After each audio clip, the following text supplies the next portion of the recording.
transmissions detected. Kill them all.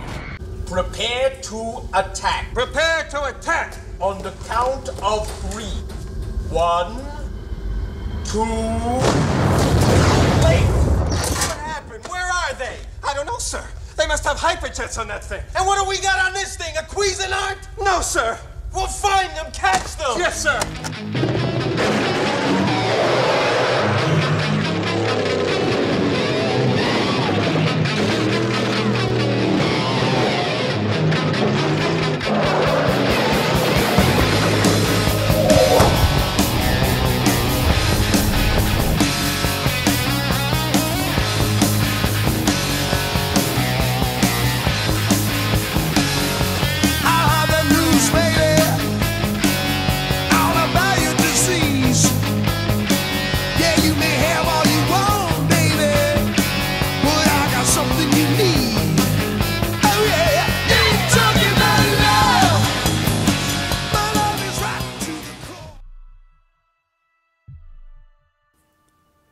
Hello my friends. Today I document that it might not be what it seems when it comes to meteorites after all. See, every year, thousands of them allegedly fall to our Earth, right? And they're made of metal, which seems strange.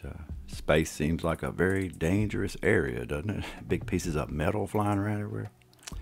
Well, they say if you have one, as a kid, use you a magnet and check and see. And if it's magnetic, you got yourself a meteorite. I take it if it isn't, it's just a 50 million year old piece of dinosaur duty, kid. Some of them even have jewels and crystals inside of them. I don't know how that's made, but that looks totally wild. I love it. It's great. Whatever it is. Makes it kind of suspicious, kind of odd to me, but who am I to say? The sizes, the shapes of them, where they find them, seems very, very, very questionable. Let's say that. Then I learned that even though it has never been observed, there's no way to prove it, they're formed by cosmic collisions. Scientists say they are basically pieces of stars and the insides of asteroids that have broken apart, and the dense inner core being iron and nickel. That's what becomes a meteorite and falls to our Earth. Okay, cool. If I truly wanted to understand what's being claimed here, I had to be open to what's being alleged, okay? I had to try and accept for a moment, if I would, the scenario that I fly through the void of space at astronomical speeds, chasing the sun, forever being slingshotted into nothingness. I could feel it. Adding vast distances between the nearest star and this Earth every second. And that's why coming up with a Star Trek type of device was so important. That's why they needed the funding. And now I understood. Damn, So, have you ever noticed that if you move 1/8 of an inch up, down, forward, backward, it doesn't matter how much, you notice it, right? Yeah, it's just you're lying to yourself like me.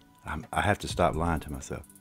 So, with that understanding, a person is then probably led to the, basically to the conclusion that it's scientific, it's fact, none of it is theory, and this could never be faked for sure.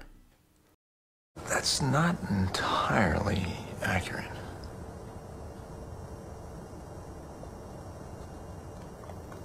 What? Which part? So first I find the famous meteorites that we have, and I didn't even know that there was a famous one in the United States, but apparently there is. And well, first, the largest one in the world to ever be found, largest meteorite ever discovered, and get this, the Hoba meteorite in Namibia. It was laying on top of the ground here. It's that big square piece. It looks like I don't know what it is. 66 tons. I was so shocked that they didn't say 66.6 tons. I'm not a scientist. I don't know if it should be sitting there. It shouldn't be 20 feet in the ground or deeper in a crater. If it's doing 20,000 miles an hour or so, I would figure it would be, but yeah. So whatever, right? The Willamette meteorite here in America, found in Oregon, and this is what made me pump the brakes though.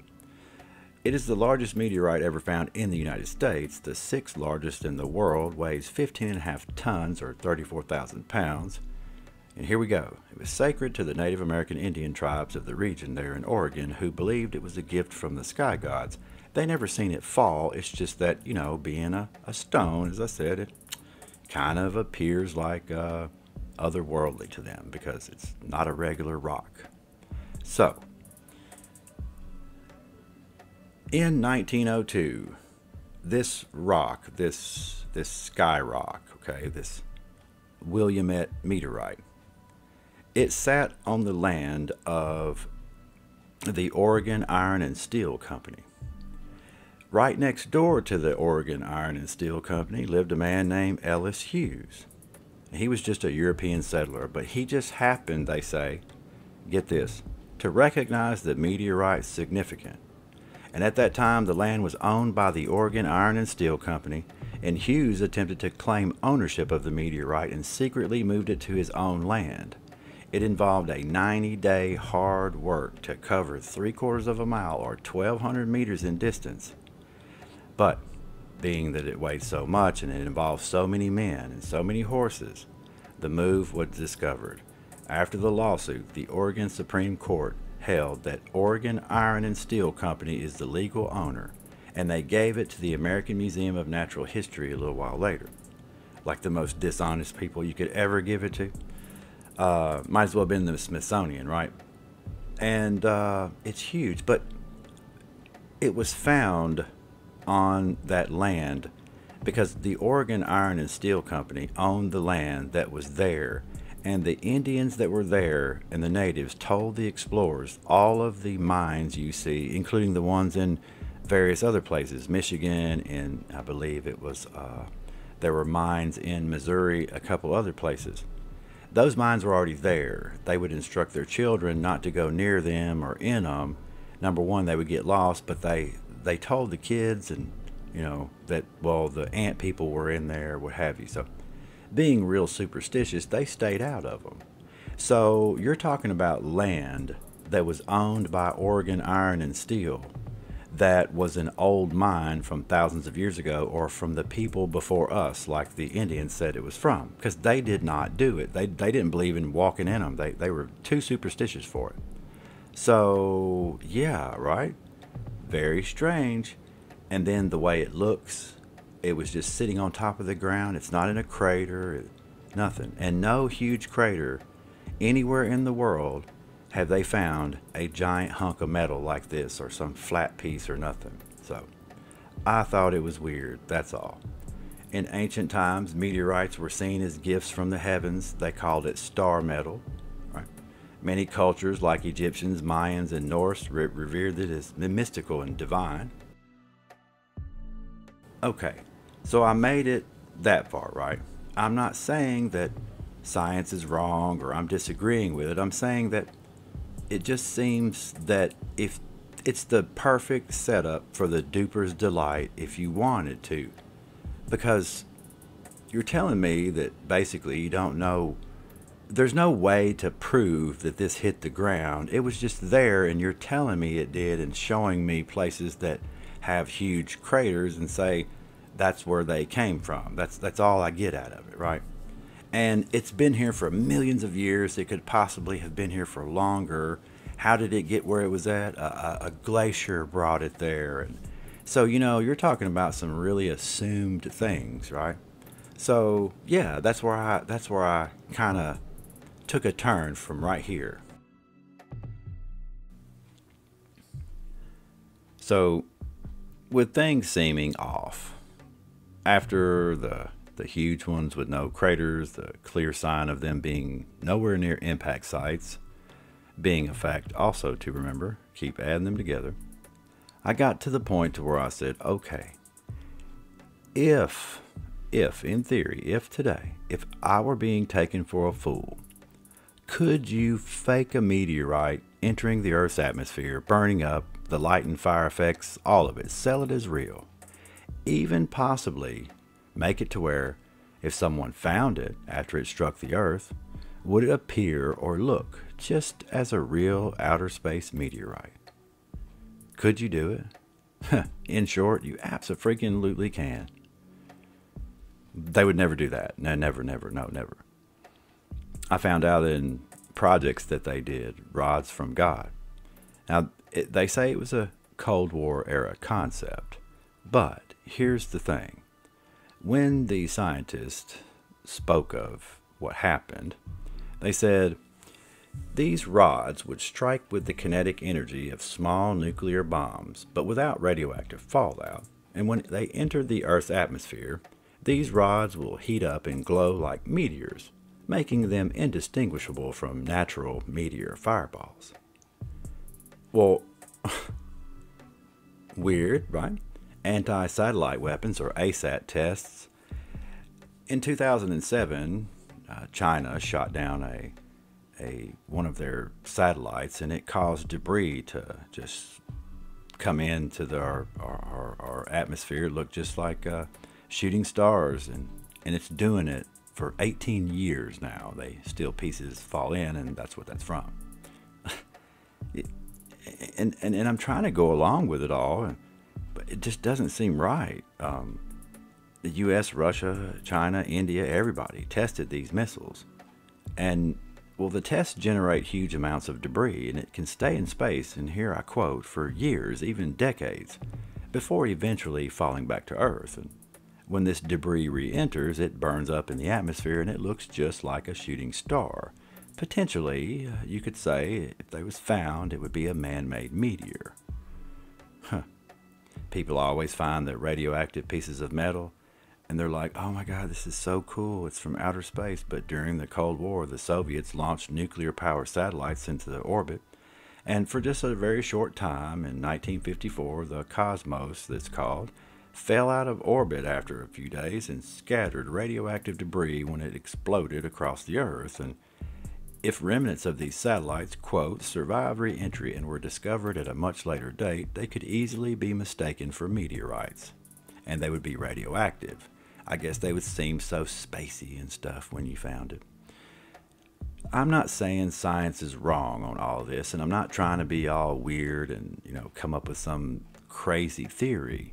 It's just that if it's possible to shoot something up into the air and back down again, which is so elementary for us, knowing that we do have a little bit of technology, couldn't you in theory take something really, really fast, and all you'd have to do is just let it go? You wouldn't even have to propel it with nothing.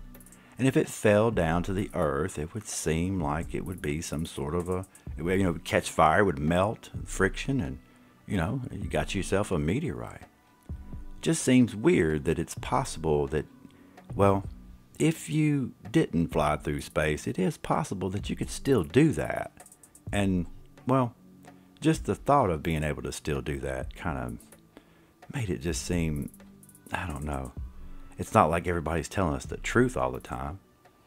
Basically, pieces of metal laying everywhere on top of the ground. You never find one in a huge crater. You just find big giant pieces laying everywhere that people are walking up to and, taking peyote around it or whatever is going on here, Basically, they find it on the ground and they're like, hey, look at this. And then you stick it in a museum and give me some huge backstory about it, how it came from space from 50 billion years ago, So, who's telling us the truth here? We're acting on somebody's word, According to modern technology, I find out that the railgun can theoretically shoot a projectile into orbit, no problem. It could stay up there for years, decades, even thousands of years before gravity pulls it back down. Imagine some civilization way in the past. They had some crazy looking machines and they shot stuff at each other all the way across the Earth. And they shot it way up in the air and it come down on the other side of the Earth.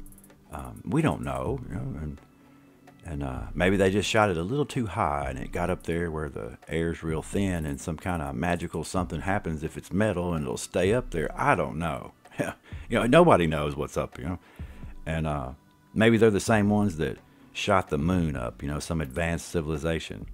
When I noticed the moon comes up in my search, I thought, it always faces us. It never spins like everything else. Did it used to face the other way or something, and that's when it took all those hits, or did we just shoot at it? I don't know. But what if everything you've ever known, our world, our universe, isn't quite what you think it is? What if we live in a closed system? What if we don't fly through space? What if it's a cosmic stage where nothing truly gets in or out? Imagine, like the Truman Show, right? Just unimaginable scale of a place. Where meteorites don't come from the heavens, over deep space. There's something that's dropped in as a prop, part of the grand illusion of it all. That'd be horrible. Every fireball you see, just mysterious hunk of space metal they find, part of the big show, orchestrated from the controllers, designed to make us believe in their space and something beyond, while the truth remains hidden, like right under our noses. Maybe. The biggest question is this. If we did live in a closed system, then it wouldn't be about the meteorites where they came from. It'd be, who the hell's dropping them on us? Where they, yeah. Why are they dropping them? But it'd be the ultimate duper's delight, wouldn't it? That'd be pretty funny. I don't know. Who knows? That's probably crazy. And, that's just what I wanted to say. My love to you all. I'm Wild Dog, and I am out of here.